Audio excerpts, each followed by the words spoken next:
Bien, donc nous reprenons l'étude de notre thème sur la redevabilité. On a vu la question de la redevabilité en général, et maintenant on s'attaque à la question de la redevabilité dans notre espace précisément. Alors pour cela, mais on va reprendre les catégories d'analyse, hein, qui ont été utilisées pour la redevabilité en général. On va donc la définition évidemment ne changeant pas. On va donc reprendre à partir, en appliquant les quatre questions. Redevabilité de qui, redevabilité de quoi, redevabilité à qui, et les mécanismes de redevabilité, ou comment est-on redevable, en commençant, hein, par qui est redevabilité de qui. Alors évidemment, des instances qui exercent des responsabilités dans l'espace. On l'a dit, il y a deux catégories d'instances. D'une part, les instances européennes et celles des États membres. Alors, dans l'Union européenne, il faut distinguer, encore rouvrir une distinction entre d'un côté les institutions et de l'autre les agences. Alors les institutions, les deux institutions sont la Commission et le Conseil de l'Union européenne. Et on retrouve, pour les deux, on retrouve ici leur double nature, hein, qui est d'être à la fois des instances qui doivent rendre des comptes sur les responsabilités qu'elles exercent, et également des instances devant lesquelles on rend des comptes. On l'a déjà vu pour la Commission en général, et là maintenant on le voit pour la Commission dans notre domaine particulier, et également pour le Conseil. Alors pourquoi donc la Commission, j'en ai déjà un petit peu parlé, hein. Ce que j'ai dit d'une manière générale se retrouve ici. En ce qui concerne l'espace de liberté, de sécurité et de justice, la Commission a des compétences d'exécution dans notre domaine. Vous pensez par exemple, c'est l'instance qui est chargée de co-gérer les grandes bases de données, que sont le SIS, SIS2, le VIS, le système d'information sur les visas, et Eurodac. Et donc elle doit rendre compte avec les autres instances de gestion qui sont les États membres. Elle doit rendre compte de sa gestion. Mais également, c'est une instance devant laquelle d'autres instances européennes doivent rendre compte, principalement les agences. On va y revenir. Et on trouve un petit peu la même configuration pour le Conseil de l'Union européenne, puisque dans notre domaine, le Conseil de l'Union européenne a des compétences de mise en œuvre dans beaucoup de politiques, ne serait-ce que le rôle qu'il joue dans les décisions relatives à la gestion des frontières intérieures ou à la gestion des frontières extérieures, hein, vous savez, pour les questions de rétablissement temporaire, qui ont l'air de devenir de plus en plus permanents, rétablissement des contrôles, les procédures aussi qui peuvent aboutir à la mise en écart, hein, d'un État hors de la zone Schengen. Donc là, le Conseil a, dans de nombreuses politiques, est doté de compétences de législation qu'il exerce de compétences d'exécution, pardon, qu'il exerce souvent d'ailleurs sur avis de la Commission. Mais en même temps, c'est aussi, donc il doit rendre des comptes sur comment il exécute ses responsabilités, mais c'est également une instance devant laquelle on rend des comptes, hein, puisque c'est un des législateurs de l'Union. Donc, deuxième catégorie d'instances dans l'Union européenne après les institutions, ce sont les agences. Alors je vous le rappelle, hein, il y a deux types d'agences dans l'espace de liberté, de sécurité et de justice. Enfin, bon, c'est pour ce qui nous intéresse ici, on affinera un petit peu la distinction plus tard. Il y a tout d'abord les agences de coordination. Donc les agences de coordination sont celles qui sont chargées de coordonner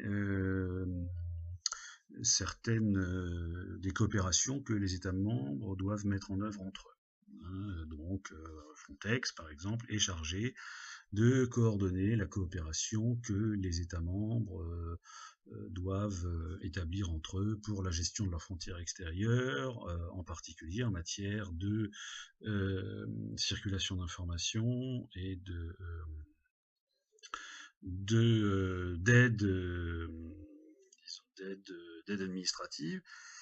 Même chose pour le Bureau européen en matière d'asile, qui est en cours, au passage, qui est en cours de réforme, mais ça tarde un peu. Bon, il y a d'autres enjeux derrière, mais il devrait suivre une évolution, un développement un petit peu parallèle à Frontex, mais c'est moins rapide. Les discussions semblent plus compliquées.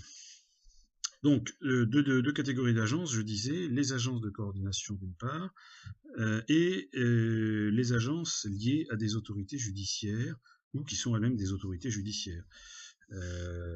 Donc c'est le cas principalement d'Eurojust, qui n'est pas exactement une autorité judiciaire elle-même, mais qui est quand même liée très étroitement à des autorités judiciaires nationales.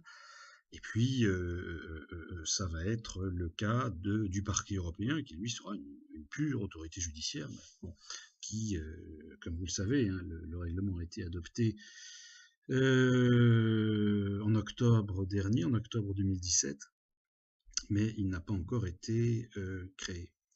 Et ce dont on doit tenir compte ici, en ce qui concerne les agences liées à des autorités judiciaires, c'est la question du principe de séparation des pouvoirs et d'indépendance. Vous savez, au niveau des États membres, les autorités judiciaires, bon, il n'existe pas en général de catégorie liée aux autorités judiciaires, hein, ce sont les fonctions particulières d'Eurojust qui font que cette catégorie peut être créée au niveau européen, mais néanmoins, la proximité de ces agences avec les autorités judiciaires nationales, pose la question de l'application du principe de séparation des pouvoirs et du principe d'indépendance, puisque contrairement aux autres agences, en particulier les autres agences qui opèrent dans notre domaine, les agences de coordination, ce ne sont pas des agences exécutives, donc on ne peut pas leur appliquer les règles et les principes qui s'appliquent à ces agences, ou du moins les appliquer telles quelles. Dernière remarque, donc ça c'est quelque chose dont il faudra tenir compte dans les développements qui viennent. Dernière remarque, les agences sont toutes, hein, quelle que soit leur coordination liée à des autorités judiciaires, elles sont toutes organisées sur deux niveaux. Il y a d'une part le niveau exécutif même de l'agence, si je puis dire, avec le directeur et les services, et puis le conseil d'administration qui en général donc, est chargé d'établir les priorités, le plan de travail, d'approuver le budget, les décisions les plus importantes, et qui est aussi, on le verra, une première instance de redevabilité des agences, c'est-à-dire que les agences vont en premier lieu rendre des comptes à leur conseil d'administration, comme la plupart des entités qui sont dotées d'un conseil d'administration. Hein. Ce conseil fixe des grandes lignes d'action, et ensuite les organes exécutifs les exécutent ou pas, ou en partie, ou très bien, et en tout cas normalement rendre compte au conseil d'administration. Donc là on trouve un petit peu le même schéma avec ce premier niveau de répartition et ce premier niveau de redevabilité. Alors, donc qui doit rendre des comptes dans l'espace de liberté, de sécurité et de justice? Donc des instances européennes, et également des instances des États membres. Alors, c'est, je dirais, c'est même quantitativement la catégorie la plus importante, puisque vous savez que les politiques de l'espace de liberté, de sécurité et de justice sont mises en œuvre par les organes nationaux, par les instances nationales compétentes. Euh, mais ce qu'il faut noter, c'est que une difficulté que j'ai déjà soulignée un petit peu plus tôt, c'est que ces mises en œuvre ne sont pas toujours très simples à appréhender du point de vue de la redevabilité. Je m'explique. Il ne s'agit pas, dans beaucoup de cas, pas dans tous, hein, mais dans de nombreux cas en tout cas, les autorités nationales compétentes ne mettent pas en œuvre les compétences et responsabilités dont elles sont chargées seulement dans l'État membre dont elles relèvent. C'est le cas pour la plupart d'autres politiques dans l'Union, mais là, cette mise en œuvre a lieu souvent donc de manière transnationale. J'ai déjà pris l'exemple d'un signalement qui rentrait dans le système informatique, système d'information, pardon, le système d'information Schengen, et qui doit être exécuté par un autre État membre. Celui par exemple dans lequel un objet recherché se trouve, ou même cas de figure parallèle, le cas du mandat d'arrêt européen, c'est-à-dire un mandat d'arrêt européen est émis par une autorité judiciaire d'un État membre et est exécuté par l'autorité judiciaire d'un autre État membre, là où se trouve la personne recherchée en général. Et donc, on se trouve dans ces situations transnationales, donc dans des cas de dépendance fonctionnelle, c'est-à-dire la mise en œuvre concrète là, de la politique, en fait, dépend d'un autre État membre et crée donc une dépendance fonctionnelle, une interdépendance fonctionnelle de chaque État membre auprès de tous les autres. Si vous voulez, la dépendance fonctionnelle, c'est l'autre versant de la coopération. C'est-à-dire, là,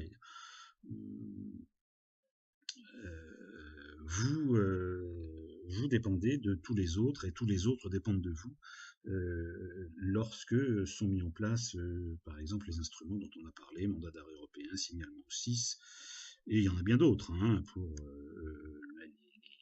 les visas Schengen, etc., mise en œuvre des visas Schengen, puisque vous savez qu'un visa Schengen peut être attribué par n'importe quel État membre, n'importe quel organe d'un État consulaire d'un État membre, et avoir des effets auprès de tous les États membres, puisqu'il permet à son porteur de circuler librement dans l'espace Schengen. Et donc, vous comprenez que dans ces cas-là, dans ces situations de mise en œuvre transnationale, de dépendance fonctionnelle, eh bien, la redevabilité est complètement démultipliée, elle aussi. C'est-à-dire que chaque État est redevable auprès de tous les autres. Donc, voilà, c'est une difficulté particulière qui se pose en matière de redevabilité dans notre espace. Alors, ensuite, deuxième question, on a vu la redevabilité de qui, maintenant la redevabilité de quoi. Redevabilité de quoi, c'est-à-dire quel est ce sur quoi qu'est-ce qu'on vous demande, sur quoi vous allez devoir rendre des comptes. Alors, on retrouve ici, comme dans le cas précédemment, lorsqu'on parlait de la redevabilité de manière générale, on retrouve ici trois principaux contenus de redevabilité. C'est d'abord un contenu qui a trait à la politique publique menée, à la gestion financière exercée, et puis au respect de la législation relative à la protection des données personnelles. Alors, pour les reprendre dans cet ordre, la question de la politique, premier contenu, la politique menée, alors évidemment, la politique menée ou le segment de politique publique menée, c'est-à-dire le respect des objectifs et des missions statutaires, j'en ai déjà parlé, qui sont définis dans le traité ou plutôt dans la législation, qui peut aussi prendre la forme du respect des priorités que vous vous êtes fixées pour agir ou qu'on vous a fixées, des plans de travail selon lesquels vous êtes organisé, voilà, sur l'année 2018, on va faire ça, ça, ça et ça, nos priorités vont être ça, ça, ça et ça. Alors, si on essaie de voir comment ça se traduit un petit peu plus concrètement pour la plupart des organes des instances qui doivent rendre des comptes dans notre espace, pas de toutes, hein, j'ai pas le temps de tout traiter, mais 3, disons, les plus impliqués, si je puis dire. La Commission, les agences européennes et les États membres. En ce qui concerne la Commission, la Commission, si vous voulez, sa redevabilité en la matière s'inscrit dans le cadre de sa responsabilité politique générale qui est la sienne devant le Parlement européen, hein, avec la possibilité pour le Parlement européen de mettre en cause cette responsabilité, hein, c'est la fameuse responsabilité politique de l'article 234 du traité qui n'a jamais été formellement mis en œuvre, mais qui existe et donc qui permet en fonction de l'ensemble des comptes que rend la Commission, bien au Parlement, de désapprouver, le cas échéant, les activités, une ou plusieurs activités de la Commission. Alors, ça c'est assez général, assez vague, assez peu probable, hein, concrètement. En revanche, dans le cas des agences, on a des dispositions un petit peu plus précises. Et surtout, les agences commencent, j'allais dire, alors monter en première ligne, ça serait un abus de langage, parce que vous savez, ce sont toujours les États membres qui sont responsables de la mise en œuvre qui sont les premiers responsables de la mise en œuvre des politiques dans cet espace. Mais enfin, il faut noter que leurs compétences, leurs responsabilités augmentent. Donc elle l'augmente aussi bien en ce qui concerne leurs compétences en matière de compétences opérationnelles, hein, donc vous voyez par exemple la réforme de Frontex en 2017 qui tend vers créer une espèce de fédéralisation de entendons-nous, fédéralisation très embryonnaire de la gestion des frontières extérieures, au bénéfice de Frontex, très embryonnaire. Et puis également l'accroissement des compétences informationnelles. Hein. Vous voyez la réforme d'Europol de 2016, avec qui en fait vraiment une sorte de hub des informations en matière de sécurité publique, interne, externe, au sein de l'Union européenne. Donc on voit par exemple cette augmentation des compétences, hein, qu'elles soient opérationnelles ou informationnelles, touche aussi bien les agences chargées de coordonner les mises en œuvre par les États membres, on a vu avec Frontex et Europol, mais également des agences qui sont des agences judiciaires ou liées à des activités judiciaires. Vous voyez par exemple la création du parquet européen il y a quelques mois, alors avec évidemment, les compétences dont est doté le parquet sont des compétences assez limitées, hein, la lutte contre la fraude aux intérêts, les atteintes aux intérêts financiers de l'Union, mais dans le cadre, alors d'une part ça peut être élargi un jour, mais il s'agit tout de même de la création d'un parquet de niveau européen en bonne et due forme, même si avec tous les instruments nécessaires en matière d'enquête, même si ces enquêtes ne peuvent être exercées que dans un champ relativement étroit.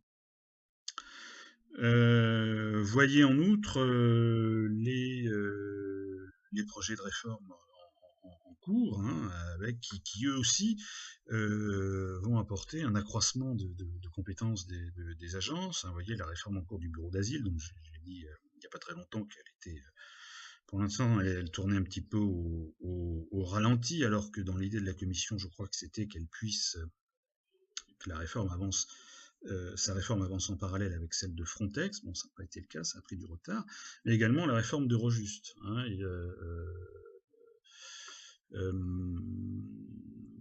rappelez-vous que en 2013, la proposition, la commission avait fait une proposition qui en fait contenait trois volets. La réforme de l'AF, qui a été fait en premier assez vite, en 2013 également, la création d'un parquet européen et la réforme d'Eurojust, donc les trois étant liés. Hein, donc l'AF c'est fait, le parquet européen c'est fait sur le papier, hein, ça doit être créé, et en revanche la réforme d'Eurojust également est prévue. Mais pour l'instant ça n'a pas l'air d'embrayer concrètement. Donc, si vous voulez, une montée en puissance, de ces agences, et donc hein, rappelez-vous ce que je vous ai dit précédemment,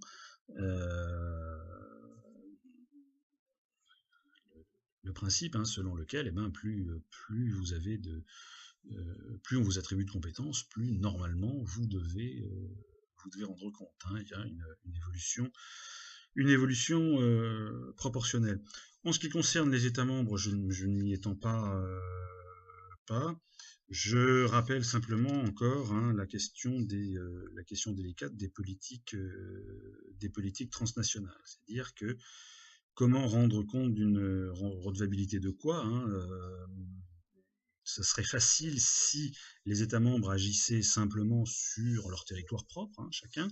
Là, comme vous le savez, les États membres agissent souvent, de plus en plus souvent, de manière transnationale, en lançant une action et en demandant à un ou plusieurs autres États membres de la poursuivre et de la terminer, de la mener à bon terme. Alors, en ce qui concerne la gestion, cette fois la gestion financière exercée, la redevabilité de la gestion financière exercée, il faut bien se remémorer là ce qu'on a dit précédemment à propos de la redevabilité dans l'Union européenne en général, en distinguant d'une part les institutions et agences de l'Union, qui eux sont soumis principalement à la procédure de décharge dont on a déjà parlé. Donc là, il n'y a pas de particularité qui serait liée à l'espace de liberté, de sécurité et de justice, sauf celle qui pourrait découler de la déclinaison du principe d'indépendance et de séparation des pouvoirs à l'égard de certaines agences judiciaires ou exerçant liées à des autorités judiciaires, hein, le cas d'Eurojust et du parquet européen. Je ne sais pas, enfin je crois qu'il y a en tout cas la procédure de décharge pourrait être aménagée pour tenir compte de leur indépendance. Alors, je rentre pas ici dans le débat de savoir si l'indépendance de ce genre d'agence ne concerne que les fonctions qu'ils exercent, les fonctions judiciaires qu'ils exercent, ou si pour assurer l'indépendance de ces fonctions judiciaires, il faut également assurer l'indépendance des fonctions administratives, financières, etc., etc. Donc leur donner une marge d'action beaucoup plus large et des contrôles allégés. Je rentre pas dans ce détail. Il est dans ce débat qui est en cours, mais qui n'est pas, je pense pas qu'il soit entièrement tranché. Je pense qu'on se dessine vers des formes, disons, particulières de procédures de décharge. Donc, gestion financière, redevabilité de la gestion financière exercée par des institutions et des organes de l'Union, et également gestion financière exercée par les États membres. Alors, là encore, par les États membres, eh bien là, il va falloir distinguer en fonction en fonction de ce que les États, de ce que les États mettent en œuvre, hein.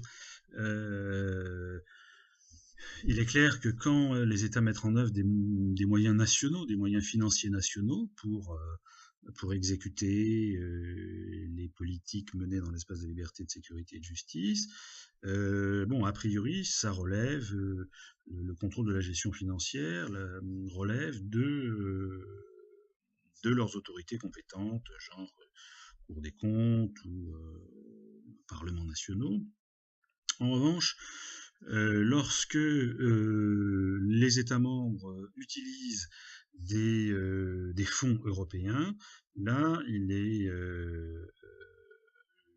y aura, alors on va pas étudier ça dans les détails, mais il y aura une forme de contrôle, qu'ils font sur l'utilisation de ces fonds européens par des instances, européennes, en particulier par la Cour des comptes, européenne.